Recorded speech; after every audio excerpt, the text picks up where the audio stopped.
Every single second of every single day, there are billions of dollars being transacted in the world of DeFi. And what I mean is people are trading asset for asset. And in that process, they are paying a fee. And every single time they pay that fee, dollars are being exchanged from one party to the other.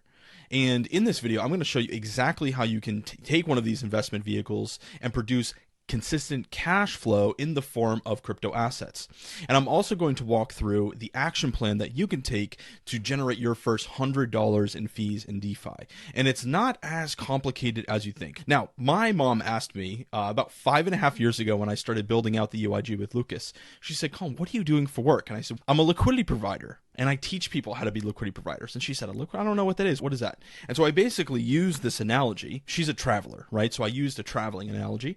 She's actually in Europe as I'm recording this video right now. And when she travels to, let's say, Europe, we live in the States. When she travels to Europe, I said, if you have US dollars and you need euros, what do? She goes, I go to the bank, right? And I give them US dollars and I receive euros. And I said, yes, definitely. So you go to the bank, you give them the asset that you have, and you receive the asset that you want. She said, yeah, absolutely. And I said, and in that transaction, do you pay any fees? And she goes, actually, yeah, I pay a pretty hefty fee. And I was like, and where does that go? She said, that goes to the bank. I'm like, okay, yeah. So you have one asset, you want another, you do that transaction, and the bank or the middleman receives those fees. And she goes, yeah, that's the cost of doing business. And I said, absolutely. I'm doing the exact same thing in the form of DeFi, where there's this decentralized exchange and there is no bank.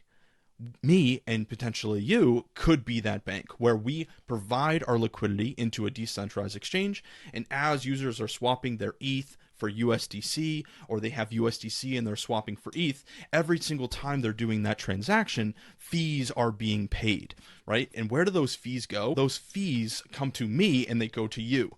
And that's exactly what I'm going to show you how to set up, is how can we actually participate in this ecosystem by setting up what's called a liquidity pool position with some crypto assets that we own, so that as users are swapping, as billions of dollars are swapping every single day, we are just sitting there and collecting fees. So I'm going to try to simplify this whole thing for you and then realistically show you how much capital would we need working for us actively to generate about $100 in DeFi. So that's step number one.